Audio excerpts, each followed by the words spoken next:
I'm like, bro, where's the rocket? Where's the rocket? 11 minutes, 10 minutes, 11 minutes. Said it starts at quarter past. Fucking, oh, what's going on? Can't wait. I want to see this fucking bad boy launch into space. Please work. Bro, if this works, I'm just gonna be so fucking, like, impressed. Don't get scrubbed. No, don't scrub it, whatever you do. It's gonna be an interesting afternoon, to say the least. Unless it gets scrubbed. If it gets scrubbed, what a joke. I hope it doesn't, though. I want to see that motherfucker fly. It's the biggest rocket ever made, bro. Look at the size of that thing. Biggest firecracker on the planet. Huge. I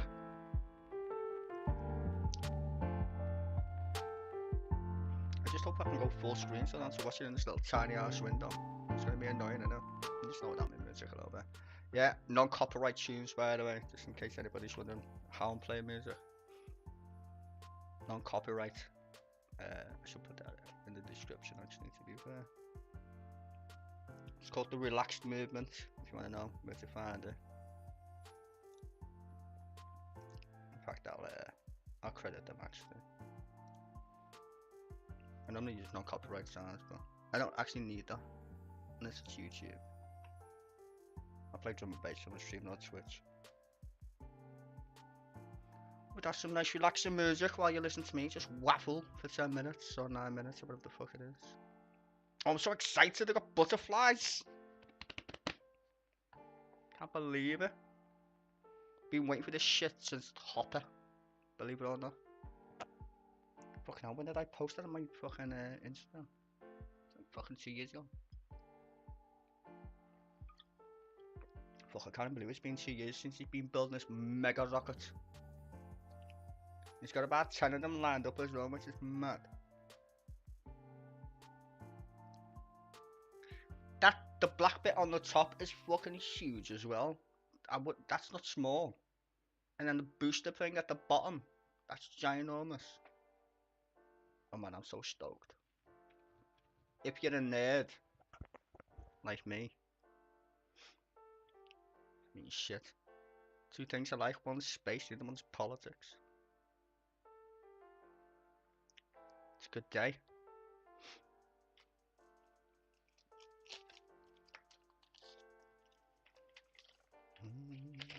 Got me popcorn ready. Oh yeah. please don't just blow up though. That will be like, I'll start crying if it just blows up. Like, don't blow up. At least get off the ground.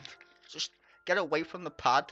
Just don't blow the pad up, because that if it gets nuked on the pad, that's gonna take like 7 months to build a new fucking. Because if that rocket blows up, all that metal will just melt. Because it'll be the biggest explosion ever. Like, Jesus, like, I can't. It'll just be the craziest shit ever. Like, we're gonna either see a scrub. I was listening to Elon Musk talk about it yesterday, actually, on Twitter. He said it's either gonna be a scrub, because he said if he detects anything crazy, he'll scrub it. So he's definitely gonna be paying attention today, because he doesn't want to blow up the pad.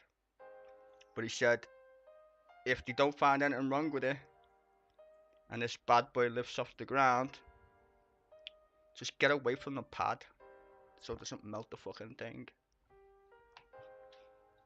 Which I'm loving right now. Hope it works, man. Really do. This is historic, this, people. I know you don't think rockets in space are historic, but this one is. Biggest rocket known to mankind. And it's it's supposed to be fully reusable. So we'll see. We will see indeed.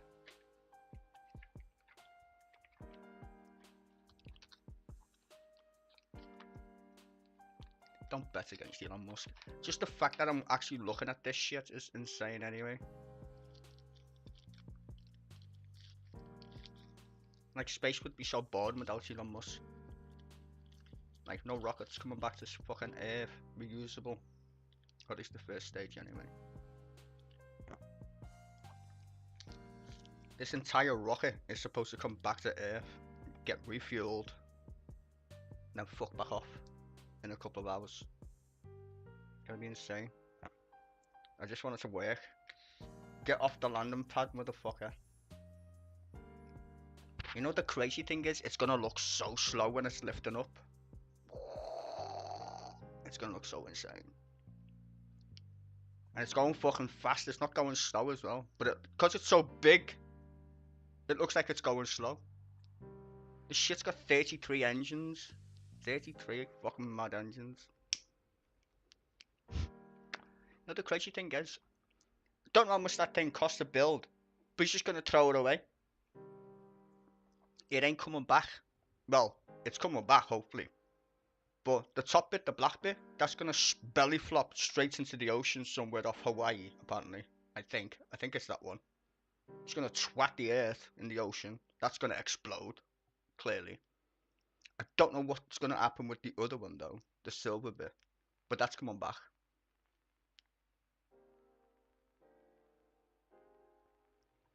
It's just like he's just built a rocket and he's just gonna launch it into space. That's insane. This is insane. If this works, he would have beat this. What did he say it was called? The biggest rocket, and he never got off the ground. I think it was like a Russian one. And they were like the best at doing rockets in their time. What do you call it? The Warsaw Pact? Who made the rocket or some shit? I forgot what the fucking rocket was called, but it was a massive fucking rocket anyway. Just get off the ground. That's all I want. Get off the ground. I want to see this behemoth rocket into space, literally. Just... Yeah, I'm doing sound effects. Brilliant shit. Brilliant. I'm so stoked right now. I think it's gonna take like an hour for it to get off the ground though, in terms of the stream. I'm just gonna do it from the beginning, clearly. I want this to be historically on my channel.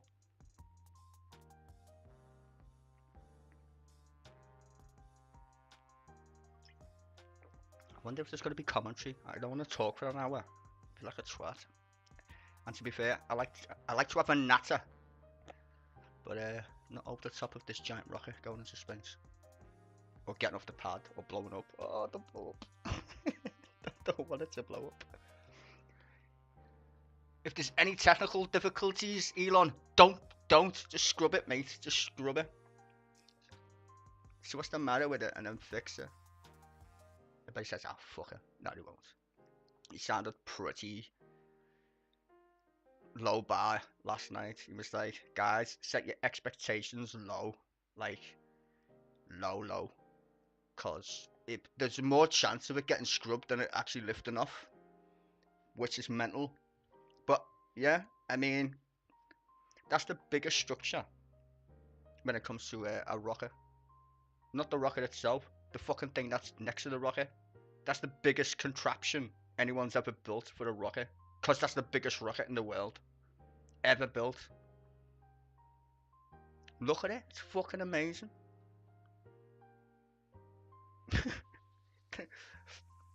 I can't believe that's actually gonna like try and get in the air. This is insane. You know what, there's loads of different channels you could go to about stats and shit, but fuck that. I'm not listening to them talk stats. I just wanna see that thing go in the sky. It's fucking huge. Oh, by the way, the one in the picture that we're looking at now, that's not the same one that's taken off, I don't think. I think it's ship. It's another ship name. Is it ship 29 or some shit? They've all got different names. It's not this one, that though. That's the. I'm thinking that's the other one. But it might be that one. I don't know. I have no idea. We'll soon find out anyway when they show us. Because he's got loads of different ships. That's the problem. Got about fucking 10 of them.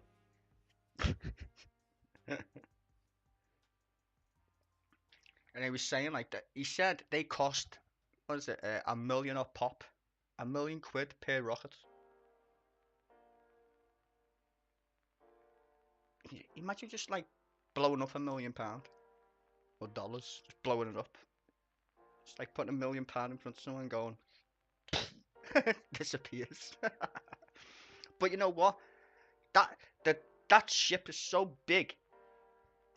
You could fit over £1 million or dollars worth of cargo in that ship and send it to space if it works. So he could get, technically, let's just work out how big this fucking thing is. What was it, the Falcon 9? You could put a car in the Falcon 9, right? You seen that when he shot a car into space? This thing can shoot space station components. I'm not talking components that I build. He can literally put a part of the ISS in that fucking giant rocket thing and lob it into space. That's fucking insane. I forgot what the volume is. It's just nuts though. Like I think that's well, it is. Everybody knows this. It's the biggest tonnage that you can put into space by a fucking color. Oh, it's starting. Oh, do I need to refresh? I need to refresh, bros. Oh, it's starting. Oh, it's starting. Here we go. Whoop, whoop, whoop. Oh, I can full screen it as well. That's good. I was like, oh, I hope I can full screen this shit out of this thing. Right, hold on. Let's bin the music off a minute. Right, good. Right. Why can I still hear it twice? Right, it's been you. Okay, let's bin the music a little bit until it comes on. Right, fuck it on. Right. Oh, I'm excited. I feel like it's Christmas and it's not Christmas.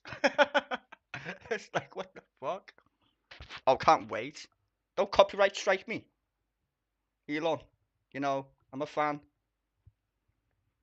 Just saying. I know you're rich and you got bazillions, but at least you're doing something useful with it. Like, I know, lobbing rockets into space and making electric cars. Who else is fucking doing that? I mean, there's plenty of billionaires on the planet. You'd think they'd do something useful with the fucking money, wouldn't they? So they're leaving it in the fucking bank.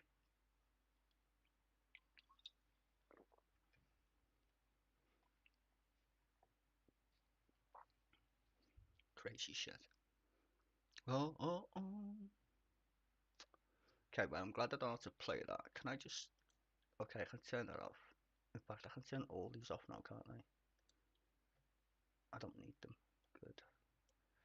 Just trying to save all my horsepower on my computer because I've got about 10 fucking windows open. Streaming the SpaceX's bitches. I just have to leave the interactive thing open. Let's put the music on a little bit.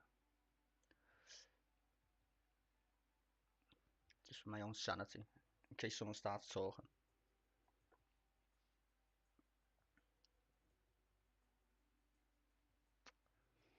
You know how much their internet cost as well? Not much. I think it's like 70 quid a month. I might as well just get fucking Starlink, can I? Consider how much the fucking internet's gone up in fucking England. I'm paying only 70 quid fucking now.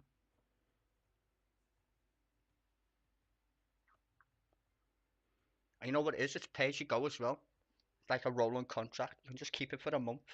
How mad's that? You turn it off and turn it on when you fucking want. And like these bastard fucking ISPs in fucking the UK make you pay for like 24 months. Can't get out of it. I'm lucky my contract's run out already.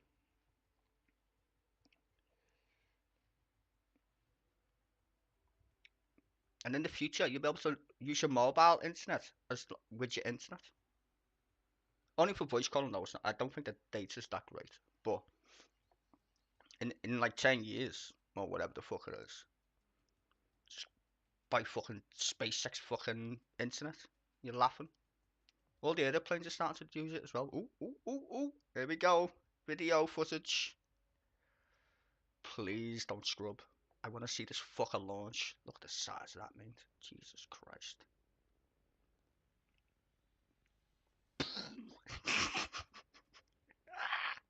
This is awesome. Fucking loving it. Okay, I'm going full nerd now. Fucking love this shit. Right, when they start talking, I promise I'll shut up. But I'm gonna talk while they're just doing these mad videos. And it landed. Boom. Boca Chica. Bro. Imagine working at SpaceX, that'd be fucking mental. 33 engines, bro, look at that. Ah! What the fuck? Okay, I'm giddy. I'm literally giddy. Honestly, I feel like a kid. I honestly feel like a giant kid right now. Insane. That's what all the drones were doing, taking footage of this behemoth.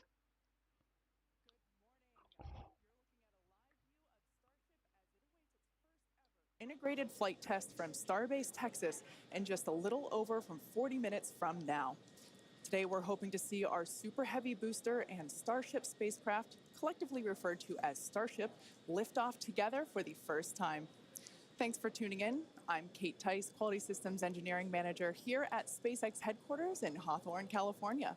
And I'm Shiva Bharadwaj, a space operations engineer here at SpaceX. Now, as many of you know, Starship is SpaceX's latest and largest vehicle developed to date. It represents a fully reusable transportation system designed to carry both crew and cargo to Earth orbit, the moon, Mars, and beyond. If you've been following the development of Starship over the last couple of years, you know we've been doing a lot of testing leading up to this big one.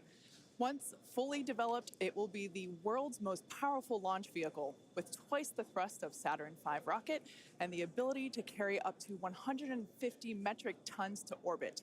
For reference, a 1 liter bottle of water is 1 kilogram, so 150 metric tons is basically 150,000 1 liter bottles of water, or, as I like to think of it, one rather lonely blue whale. Now, today's test will be the first of many as we work towards transitioning Starship from a developmental to an operational program. Our primary objective today is to gather as much data as we can around the fully integrated vehicles. That means the booster and the Starship and the ground systems. While we have flown Starship in the past, this will be the first attempt of Super Heavy and the first opportunity to validate how the two vehicles operate together. Any data that we get helps improve the future builds of Starship will be considered a success for the purposes of today's test. Every milestone beyond that is icing on the cake. The further we fly, the more data we can collect. If all goes well, today's flight test could last as long as 90 minutes from liftoff to an expected hard ocean landing for Starship. Whether we end the test with a hard landing or a rapid unscheduled disassembly, or some combination of both, excitement is pretty much guaranteed. Now, if it does all go well, Super Heavy will fire up its 33 Raptor engines, and it'll lift off from the launch pad down in South Texas. About 3 minutes into the flight, we're going to hope to see the Super Heavy separate from the Starship spacecraft. It'll then perform a flip maneuver. So there's that. You can see that on your screen. And then it'll boost back in order to make a hard landing in the Gulf of Mexico. And while that's happening, we hope to see Starship's 6 second stage engines ignite and watch as Starship coasts for about an hour at altitudes ranging between 150 and 250 kilometers before re-entering Earth's atmosphere and make its own hard landing in the Pacific Ocean about 250-ish kilometers offshore. Now, we are getting great camera views right now, but that's because we are on the launch pad, so we've got umbilicals and connections straight to the vehicle. But we aren't expecting to get very many good views once we get past booster separation. Yeah, we do promise, though, for any views that we do get, we will share them in real time. We are watching live with you all, so we're excited to see those views ourselves as well. Now, in a little bit, we are going to take a closer look at the vehicle and the launch pad. But first, today is a super exciting day. Everyone on the teams across Starship have been preparing, doing a number of tests and dress rehearsals for today's launch attempt. Yeah, that's exactly right. In fact, we saw a nice little recap of those tests in the intro video to today's webcast.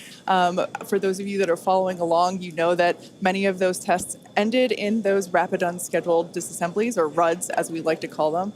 And it's been a long road to today. Just in 2022 alone, we had 9 static fires. We've had a couple of wet dress rehearsals. And of course, the launch control team has done numerous simulations as well. So major shout out to the teams that have been preparing for today's full up integrated test. In fact, we've got a shot of Star Command at the South Texas launch control team. Look at all the people ready for today's launch attempt. Yeah, that right there is our South Texas Launch Control Center.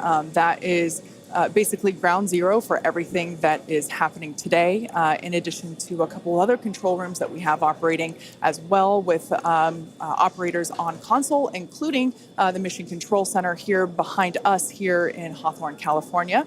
But with that being said, our very own Zachary Lupin is one of our SpaceX employees at our watch event in South Padre Island. Hey, Zach, how are things going on the ground? It is a great day for a test launch today, Kate. Hello, everyone. My name is Zachary Lupin, and I'm an avionics reliability engineer here at SpaceX, and I'm at the Cameron County Amphitheater, where a growing number of SpaceX employees are gathering to watch what we hope is the first liftoff of a fully integrated Starship. Now, the Starship team has worked incredibly hard for today's launch test. Over the past weekend, teams held a launch readiness review, which included a comprehensive review of all of our vehicle systems, looking at avionics, GNC, communications, software, structures, as well as our Raptor engines and propulsion in general. Now, we are only about 5 miles away from the launch pad, so it's a pretty good view for today. And as we get into as we start to approach T-0, everyone here is clearly very excited for the events that are happening today. So as we get closer to T-0, I'm going to throw it back to Hawthorne to talk more about a rocket. Awesome. Thanks so much, Zach. And we've actually got a little bit of a crowd forming behind us, too. Now, we've got a shot of Starship on the screen. The entire Starship structure you see is made of stainless steel. And when that's fully stacked, it stands about 120 meters tall and about 9 meters around. To help you give a sense of just how big that is, we've captured a video of some of our teams doing final integration prep work in advance of today's test flight.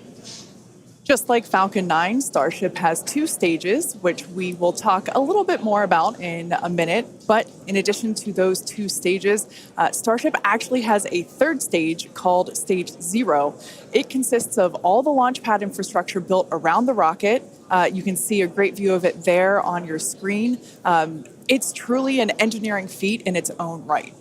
And I feel like it's something we don't talk about very often. There's a lot of infrastructure that goes into fueling and preparing the launch vehicle before a large test like this, really any launch. Now, let's talk about Super Heavy. The name says it all. It's super, it's heavy, it's super heavy. It goes by some other names, the first stage or the booster, but whatever you call it, the Super Heavy will be the vehicle responsible for powering Starship against that mighty gravitational pull we've got here on Earth. And when it's fully operational, it's going to get Starship to orbit. The booster alone stands about 70 meters tall and is about the same height as a fully integrated Falcon 9, but with a diameter roughly 2.5 times that of Falcon 9 and with 33 much larger engines. Yeah, and having those engines, and oh my gosh, I love this shot. We can see looking up into the launch mount at the 33 engines on the booster. Those are each of the Raptor engines that's going to power today's launch attempt. Yeah, this is an incredible view. One of my favorite views that we're going to get today. We don't have this kind of view on our Falcon 9 launches, so this is so exciting to see. You can even make out the paint markers indicating which engine is which. Like we said, there are 33 of them. So there's a lot of fire that's going to be coming out from those engines in just over 31 minutes from now. As we mentioned before, there are 33 of them on the Super Heavy, the booster, and we don't see it right now, but the cluster in the center are the ones that are actually going to gimbal and help steer the booster back down for its water landing in the Gulf. Yeah, and they're a little bit different, Kate, than our Falcon engines. So on Falcon, we use a gas generator cycle. Here's a fantastic shot, actually, at the inner stage, so we can see the 6 engines that are on the ship side, 3 gimbaling in the middle, and then the vacuum engines, you can see 2 of them, and the other ones on the other side of the cluster in the middle here. So Raptor's a little bit different. It uses something called stage combustion, which means we basically pre-burn both the fuel side and the ox side, and then get those up to the right temperatures and pressures, and then mix them in the combustion chamber. It allows us to get higher thrust and higher efficiency on these engines than on Falcon 9. Now, Super Heavy also has 4 grid fins to assist with orienting itself during the return back to Earth, as today is the fully integrated flight test, and the first one, we're focusing on safely testing just the fundamental systems and operations on the vehicle. So what that means is we won't be attempting to land on land today. Instead, Super Heavy is going to be making that hard water landing in the Gulf. Starship, or the spacecraft, is the 2nd stage and makes up the top portion of the vehicle. It's designed for carrying passengers and cargo between destinations on Earth, Earth orbit, and planetary destinations. It stands 50 meters tall, a little taller than the Statue of Liberty. It's comprised of 6 Raptors. We saw those just moments ago. 3 of them are optimized for sea level, and the other 3 are vacuum engines, and they're optimized to operate in the vacuum of space. They provide a maximum of 258,000 tons of thrust in vacuum. The spacecraft is also outfitted with 4 flaps to help aerodynamically control the vehicle's attitude during atmospheric flight and enable precise landing at the intended location. You can see a view of those flaps there. Now you can see the entire stack is vertical, and that's because Starship is designed for vertical takeoff and landing, as opposed to taking off and landing like an airplane. And that's really important because we don't have runways on the Moon and Mars. Fortunately, gravity at both of those destinations is not nearly as high as it is here on Earth. On Mars, it's about a third of what Earth's gravity is. And on the Moon, the gravity is just a sixth of what it is here. So Starship can take off in both of those cases without needing the Super Heavy booster like we need here on Earth. Now, for today's test, Starship does not have its landing legs attached. And that's because we aren't going to be attempting to return to the launch site or land on land. It's going to be doing another hard water landing at the end of today's test. We can't wait.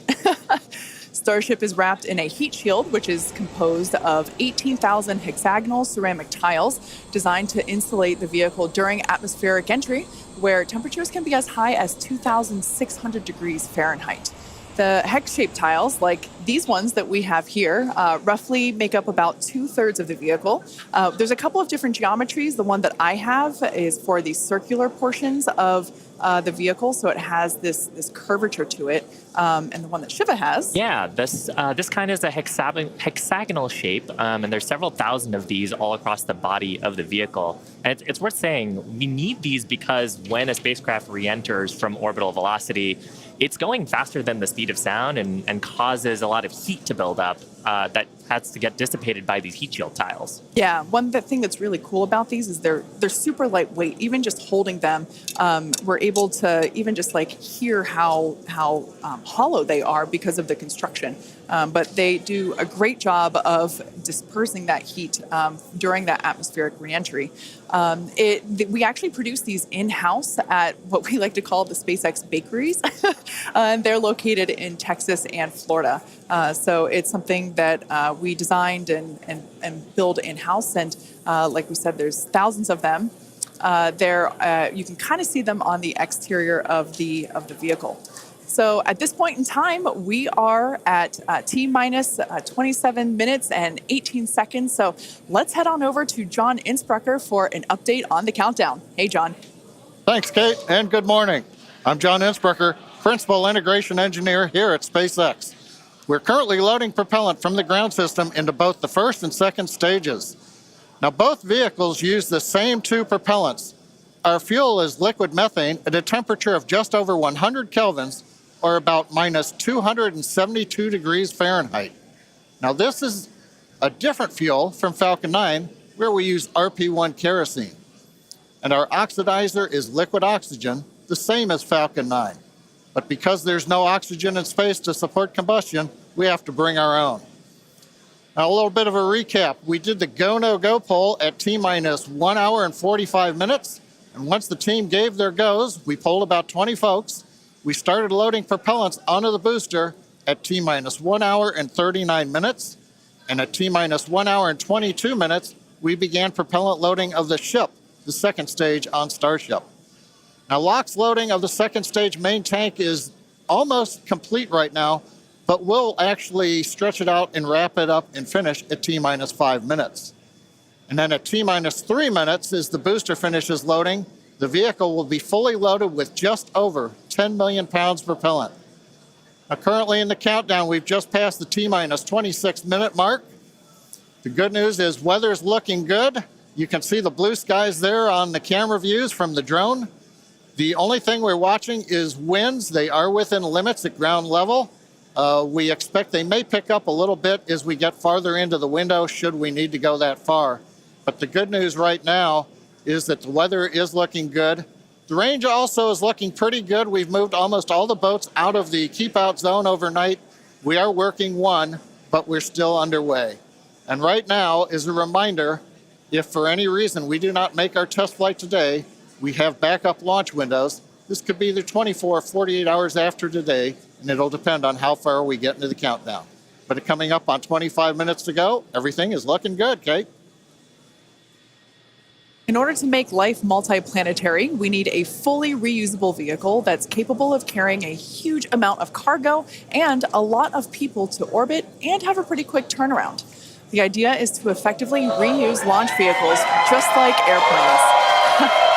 Crowd is getting excited here in Hawthorne behind Mission Control, as you can hear. Now, imagine if you had to wait for a new airplane to be constructed every time you wanted to fly. You'd rarely go anywhere, and it would probably be completely unaffordable for most of us. In order for us to get to Mars and back with lots of people multiple times, reusability is a must. Now, in the near term and a bit closer to home here on Earth, Starship will be critical to other programs as well. Once it's operational, Starship will deliver the full-size and upgraded version of our Starlink satellites. And that's super exciting because our next generation satellites represent a step forward in Starlink's capabilities and will provide more bandwidth and increased reliability load has started on ship to connect millions of people around the world with high-speed internet. And of course, Starship will fly a number of human spaceflight missions in the lead up to our first missions to Mars. Entrepreneur and pilot Jared Isaacman will command the first human spaceflight on Starship as part of the Polaris program. Jared served as a commander for Inspiration 4, the first all-civilian mission to orbit. Inspiration 4 launched aboard our Dragon spacecraft and Falcon 9 in September 2021, raising over $240 million for St. Jude Children's Research Hospital. The first human spaceflight on Starship will launch as part of the Polaris program, and you can learn more about that series of missions at polarisprogram.com. Now, our first lunar mission around the moon aboard Starship will be led by Japanese entrepreneur Yusaku Maezawa, also known as MZ. MZ flew to space for the first time in December 2021, and he purchased all of the seats aboard Starship's first lunar mission in order to give artists and creators from all over the world the opportunity to go. And the hope is that what they will create in space will further inspire all of us here back on planet Earth. Now, over 1 million people applied for this mission, and earlier this year, they announced the final 8 crew members were selected, and you can learn more about them and MZ's mission at dearmoon.earth. Dennis and Akiko Tito are the first 2 crew members announced to fly on Starship's second commercial spaceflight around the moon. This will be Dennis's second mission to space after becoming the first commercial astronaut to visit the International Space Station in 2001, and Akiko will be among the first women to fly around the moon on a Starship. The Titos joined the mission to contribute to SpaceX's long-term goal to advance human spaceflight and help make life multiplanetary. SpaceX is also incredibly honored to be part of NASA's Artemis program to establish a sustainable presence on the moon to prepare for missions to Mars. Starship's early test launches, followed by those regular Starlink deployment missions and propellant transfer demonstrations, are directly advancing NASA's Artemis program, along with SpaceX's ongoing mission to make life multiplanetary. SpaceX will conduct an uncrewed demonstration mission to the moon prior to the Artemis 3 mission, which will mark humanity's first return to the lunar surface in more than 50 years. It's an exciting future, but let's talk a little about how we got to today. Now, Starship testing ramped up in July of 2019 with the Star Hopper prototype. It's sort of a short version of the Starship that we see today. There's a picture of it on your screen, the lovable water tower. Now, standing at just over 18 meters tall, the Star Hopper had a single engine and was test flown to perform landing and low-level altitude maneuvers. Starship's initial flight test was a hop that reached about 20 meters in altitude. This was followed by a second hop, the one that we've got on our screen, that rose to 150 meters in altitude. We took a little jaunt away from the launch pad and ended up landing about 100 meters or so further away from it, and you can see that on your screen. Now, notably, this was the first time that we had used a Raptor engine in flight and demonstrated control of this kind. As a Star Wars fan, I can't not see a flying R2-D2 there. Now, after a series of 150-meter hop tests with earlier prototypes, the Starship program saw a huge breakthrough during a test flight of the vehicle known as serial number 8, or SN8. SN8 demonstrated a first-of-its-kind controlled aerodynamic descent and landing flip maneuver. Yes, I'm talking about the belly flop. This 12.5-kilometer hop test took place December 2020 and saw the SN8 prototype ascend to an altitude of 12.5 kilometers and conduct a belly flop maneuver. While it didn't stick the landing, the test was a major milestone in the development of Starship. I love seeing the belly flop maneuver. Now, testing continued with the prototype on serial number 9. That was a 10-kilometer flight test in February of 2021. We had a nominal ascent, engine cutoff, reorientation, and controlled descent were stable. However, we unfortunately had a dramatic ending to the end of that flight when we had a failure on its engine to relight. That resulted in one of those rapid unscheduled disassemblies. But what was really, really exciting about both serial numbers 8 and 9 is how quickly we were able to achieve just our primary objectives in those 2 high-altitude test flights. In addition to getting lots of great data, Starship successfully demonstrated control of the vehicle and subsonic re-entry capability. Ultimately, we performed 9 Starship high-altitude test flights in total, and in May of 2021, SN-15 launched from Starbase, reached an altitude of about 10 kilometers, performed a number of maneuvers, and safely returned to the launch site. This was the first Starship prototype to fly, control its descent, safely land, and to be recovered in one piece. Now, having achieved that success in our suborbital campaign, one of the next big challenges for upper stage reusability is to survive the high heating hypersonic phase of entry. Combined with the ability to refill our Starship's tank with fuel and oxygen while on orbit is what will enable a fully reusable transportation system that's designed to carry both crew and cargo on these long-duration interplanetary flights, and that's ultimately what will help humanity return to the moon and travel to Mars and beyond in our solar system. So as you can tell, it is nothing but an iterative process to get to the point that we are today and where we will go from here. That iteration is a core process of how we work here at SpaceX. We like to fly and we like to test early and often, both on the side of hardware and software. Yeah, that's an awesome point, Kate. Now, we are continuing our countdown to Starship liftoff just over 17 minutes from now. So, of course, let's check in with John for another status update. John? Thanks, Shiva. Clock is coming up on T-minus 17 minutes from liftoff. We're continuing to click towards 0. However, right now, we've just begun listening in. The first stage team is working a pressurization issue. They're troubleshooting that right now. Now, we do have the option, if need be, if we can't solve this, then we would hold the count and probably treat today as a wet dress and not be able to launch. However, we are continuing to do propellant loading on both the Super Heavy and the ship stages. Now, most recently, we began loading liquid oxygen and methane fuel into the header tanks on Starship. At the very top, just underneath the nose there are 2 small spherical tanks. That's where the fuel and liquid oxygen header tanks are. That started at T-minus 27 minutes, and that propellant loading will continue until T-minus 9 minutes. We'll also continue loading the main tanks of the Starship second stage, although they're pretty much full right now. Everything will drain back as we get ready for launch at T-minus 5 minutes.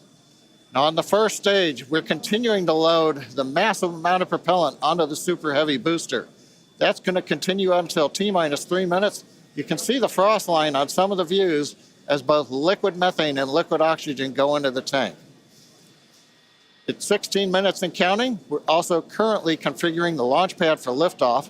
The booster hold downs are being prepared for the release at liftoff, and the second stage quick disconnect is beginning its configuration for release. The liquid oxygen and methane that are going into the second stage go through that quick disconnect. You can see it in some of the views, the arm that comes out just to the base of the second stage.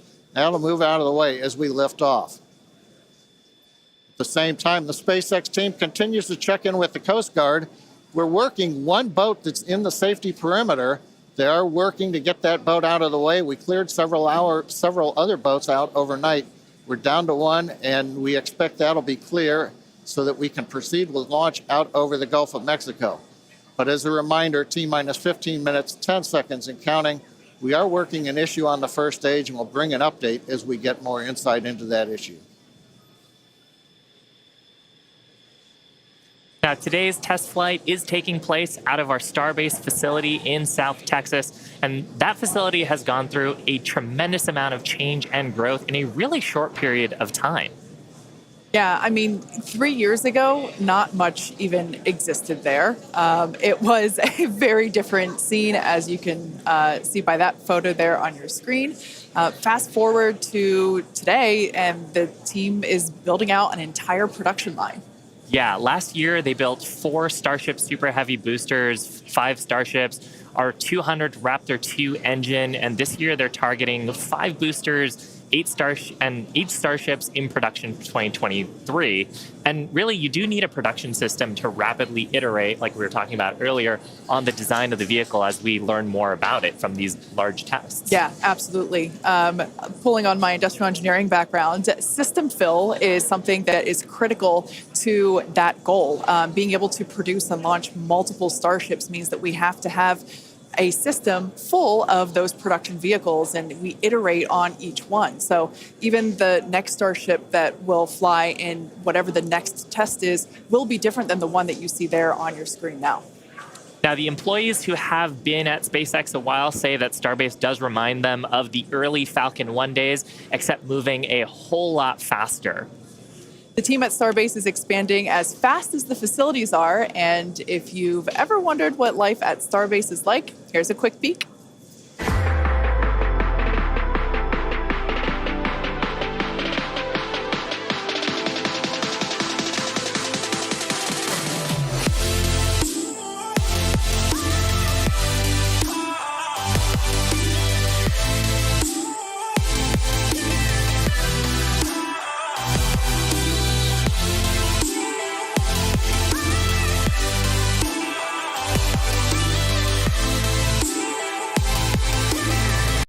Alright, while they're playing the crazy music, which they are.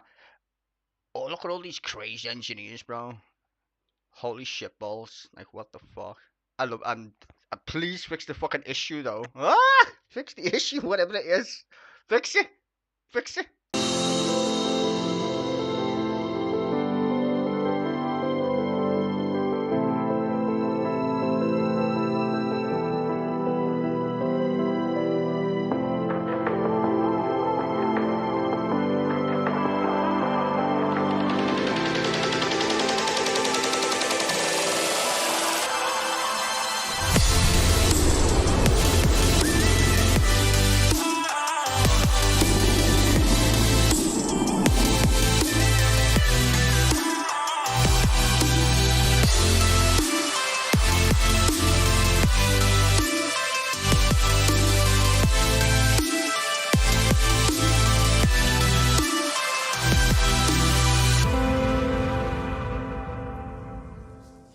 Starbase directly employs more than 1,800 employees and is actually the largest employer in the area.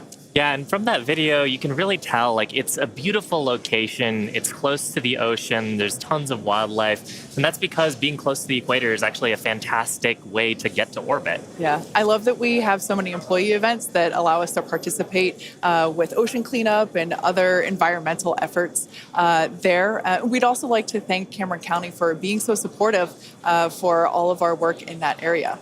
Now, in addition to Starbase, we'll soon be adding another Texas location to the SpaceX family. We're opening a new facility in Bastrop, Texas, just outside of Austin, to support Starlink hardware production. The new facility will be over 500,000 square feet of manufacturing space, and the team has already started hiring.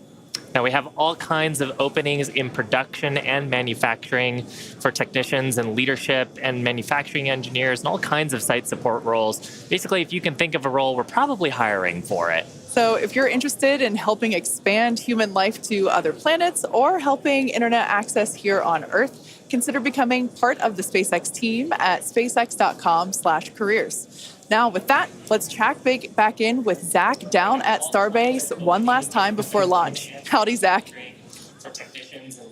Hello, Kate and Shiva again. You can really feel the energy here at South Padre Island as more of the SpaceX team have gathered. We're standing just over 5 miles away from the launch mount, and so from here we've got a very nice view. I would basically say these are some of the best front row seats you could get, and might I add, beachside as well.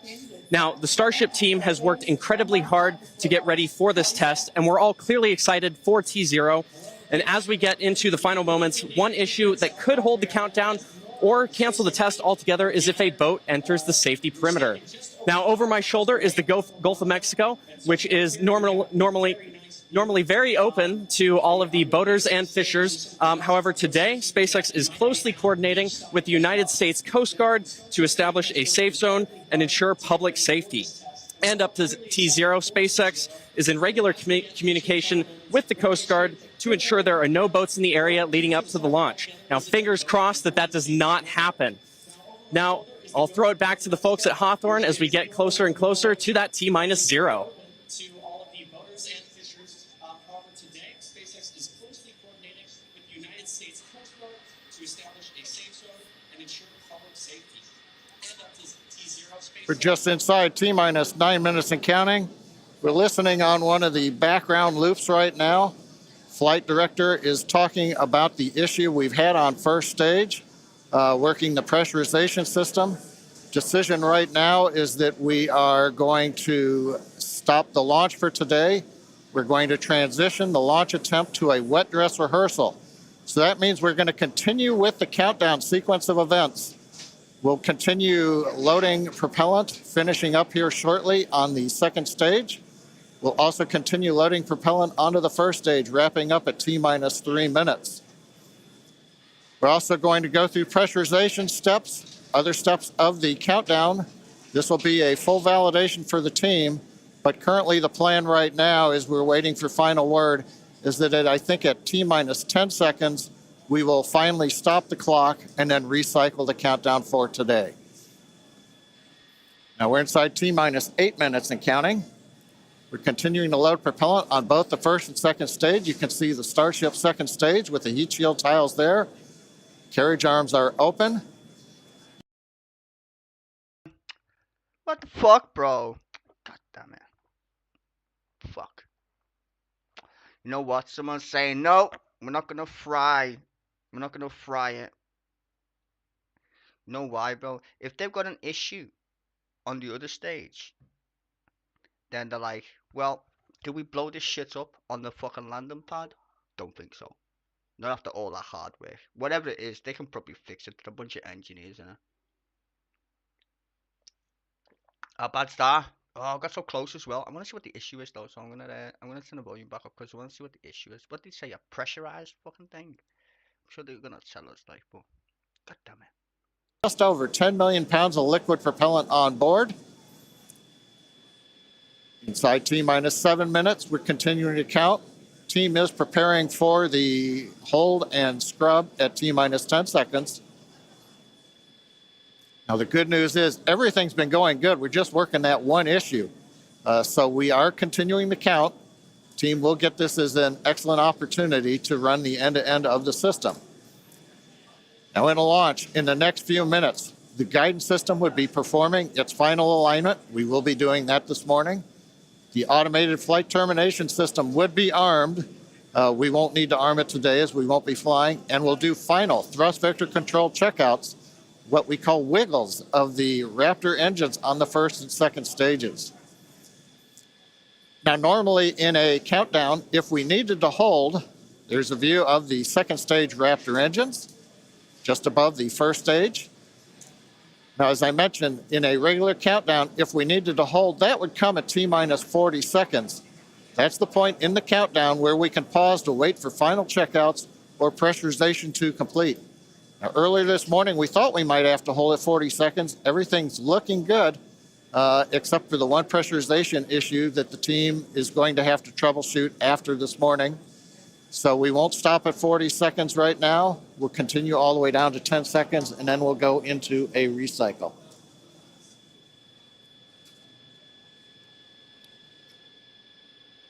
John, you mentioned that we're going to be jumping into a wet dress rehearsal here, and I actually now think we're coming up T-minus 5 minutes.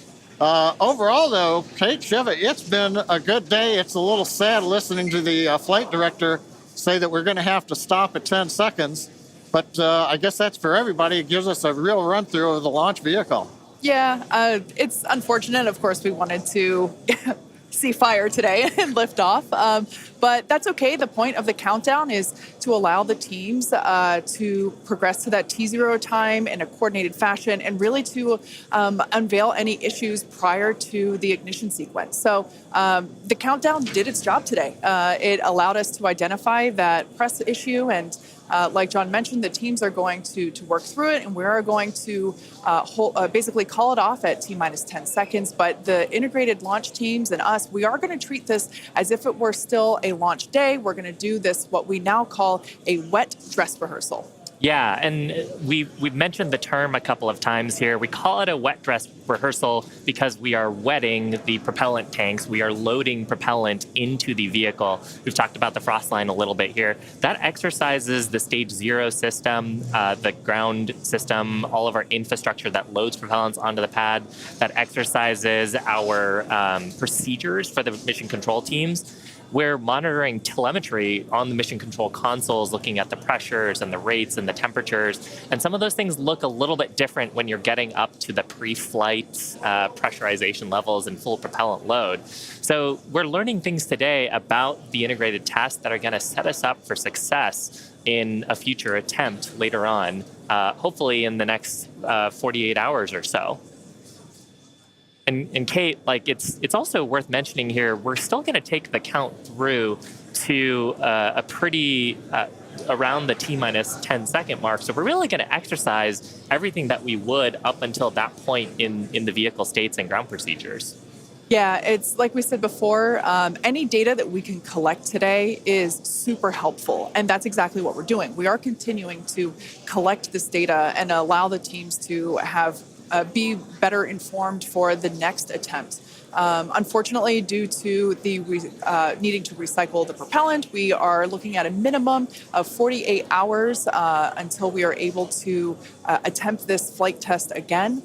So we're not quite sure what that timing will be at the moment, but we're looking at a minimum of 48 minutes. Of 48 hours at this point in time. But Shiva, exactly as you said, things look a little bit different on launch day. And we allowed the countdown to do its job, to basically get to this point, to allow the teams to work through the issues. And we're going to continue, like we said before, we're going to continue all this down all the way to T-minus 10 seconds. And that will really allow the teams to pretend like this is launch day and continue and gather that data.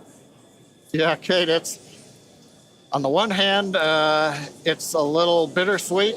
On the other hand, we watched them go all the way through. First stage propellant load, just now wrapping up. The second stage, even the header tanks up under the nose of the Starship that you can see on the monitors.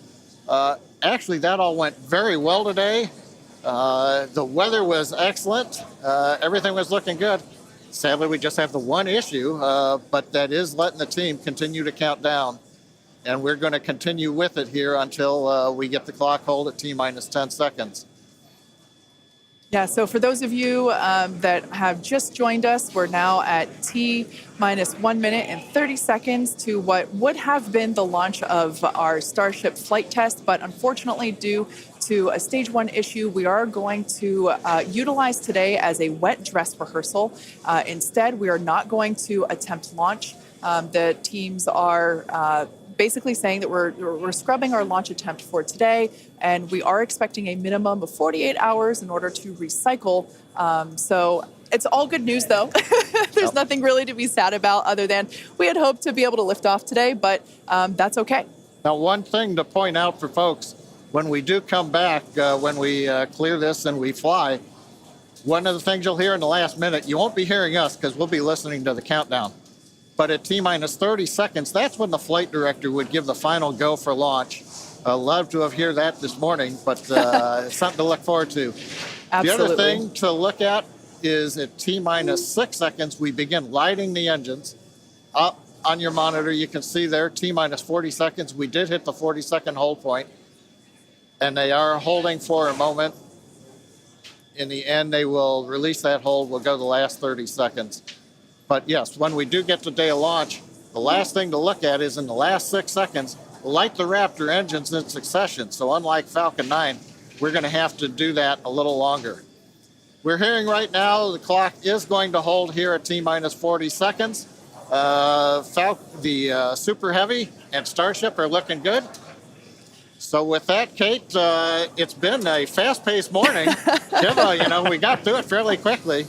But at this point, we're going to have to call it a morning. Yeah, that's right. So for those of you that have recently just joined us, we unfortunately had a hold on the countdown today, and that is going to scrub our launch attempt. But we are expecting a minimum of 48 hours in order to recycle. So be sure to keep an eye on our social channels, and we'll share information as soon as it becomes available. Until then, stay safe, and we'll see you soon.